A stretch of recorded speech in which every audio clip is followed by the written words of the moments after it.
Let's dive in, though, shall we, Jason Swigard? Yeah, I saw that there was this article. I haven't read it. Okay. I lived it. You did live it. Now, this Blazer team that was celebrated over the weekend, the 90 and 92 this is your team that went to the finals. This is the team I grew up This is with. your team.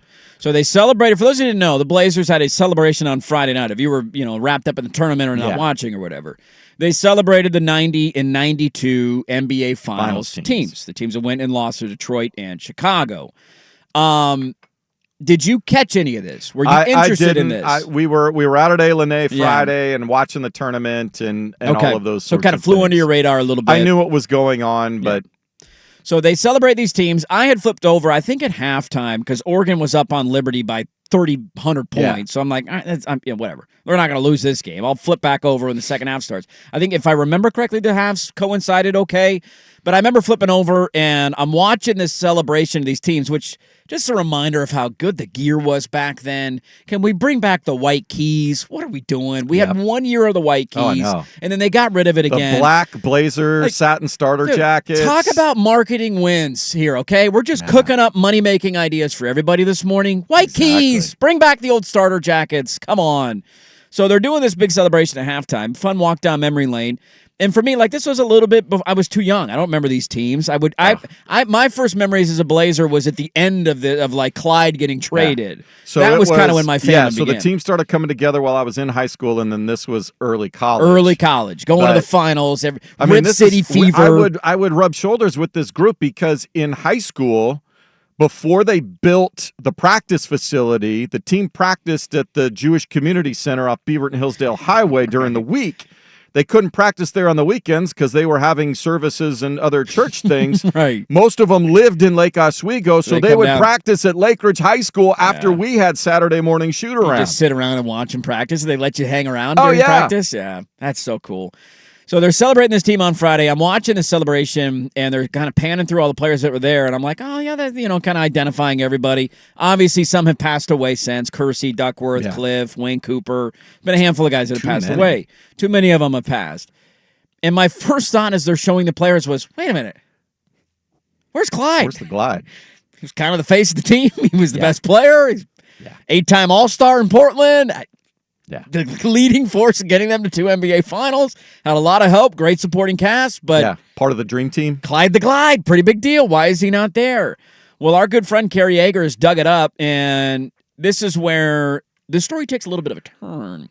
So Clyde Drexler, the reason he wasn't there, he said, is 2 different reasons. Now, we'll see if you believe one of them. One's probably had to do with scheduling. So one of them is, and this is great news, but also bad news, his wife is recovering from breast cancer. She's in recovery. He said, amazingly, she's cancer-free. Her recovery is going well. So wonderful news there for Clyde and his family.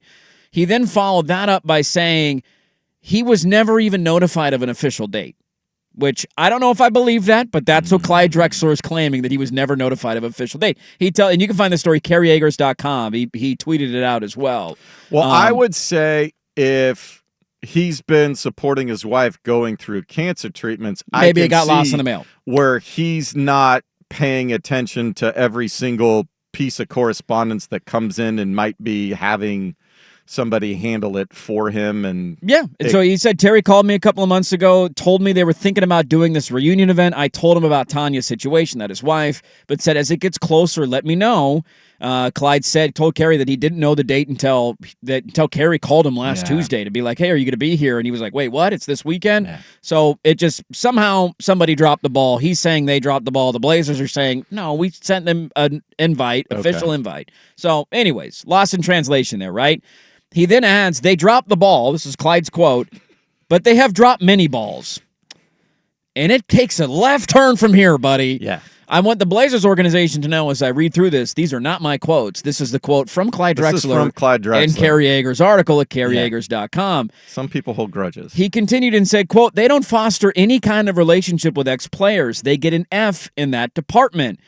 He said that he believes Jerome Kersey, Buck Williams, and Kevin Duckworth should all have their numbers retired and hanging in the rafters at the Moda Center. Debatable. We'll see. Buck, while he was here, said he believes that there should be a statue of Clyde erected out front of the stadium. Interesting that there isn't one. And then he basically took this into a ripping of Bert Kolde for the next however many minutes that they had a conversation for. Wow. He basically contended that Bert Kolde casts a pall over the organization, who is, we all know Bert Kolde's been around since '88 when Paul Allen bought the team, his college roommate that gets to run an NBA franchise for living with Paul Allen. Led to the firing of Rick Adelman in 1994. That led to Drexler asking for the trade. He told Kerry Eggers, quote, whatever Bert said, Paul listened to, and Bert was in over his head. After Paul's death in 2018, obviously Bert Kolde has continued to run things. He's considered the vice chair of, the Vulcan Company. And here's what Clyde said about it now. He said, quote, as I understand, Bert has had carte blanche to run the franchise from behind the scenes. Look at what he has accomplished. Very little. They have not been good at putting together a competitive team year after year. I look forward to the day when we get some new management and get Bert Kolde out of there so they can bring some of the past and merge that with the present. That's what the franchise should be about. He continues to have the word we in referring to the Blazers. He said, I've had conversations with Joe Cronin. He seems like a nice guy, but he can only do so much. Until the franchise is sold and they get rid of Bert Kolde, they will struggle. There you go. Letting it fly. Yeah. Clyde Drexler letting it fly, man. Look, it was interesting because he's had a very tricky relationship, I think, with this city since he left. He has. And it's been, that's not an easy thing to handle, right? He was from Houston. Like this, we talked about this with Cam Ward. Going into the NFL is who's your school going to be? Going into the Hall of Fame, who's your team going to? Like, it's just, these are difficult things. He won a title in Houston. He's from Houston, went to Houston, but he played 11 and a half years. People probably most remember him when you think of his NBA career as a Blazer. So he's moved on, but it has been a little bit of an icy relationship. He has not been back a ton. And this was interesting to get some of the insight of why. He just clearly doesn't like management. Would very much like to celebrate all of his time in Portland with the fans and all of those things, but there's friction there. He's putting the onus on the Blazers organization to extend the olive branch and have some contrition, and according to him, they haven't. According to him. And won't. Now, this is their side. The Blazers have said we extended the invitation. He was obviously welcome back. Now, he added that he thinks that they've done a better job, this new regime of Joe, Dwayne Hankins, the president of business operations, I think is what his title is, and Chauncey Billups. He said that they have those three together have done a much better job of reaching out to former players, and they've done a lot of these, 1977, remembering that team, the Bill Walton thing, which was a layup for them, but they crushed it. 1992 teams, they've done a lot more of these recently, and he thinks that those three are a big part of why they have done that.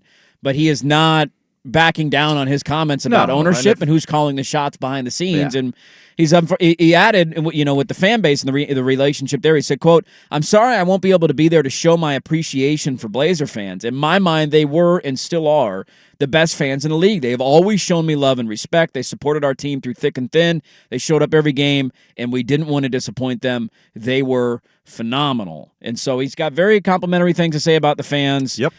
Terry Porter said Clyde has not been back here in a long time. Everybody has tried to get him to come, but he has some feelings about people in the organization. And he said that the Blazers do deserve some blame. Relationships have been hurt. Guys didn't feel like they were valued for what they did for the organization.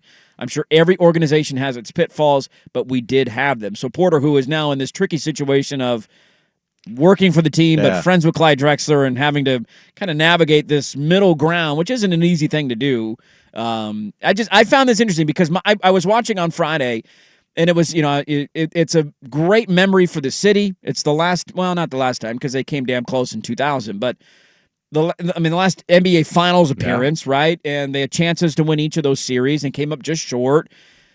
And to remember those teams and not have the face of the franchise there, and according to Drexler, a big part of it is because of the operating behind the scenes.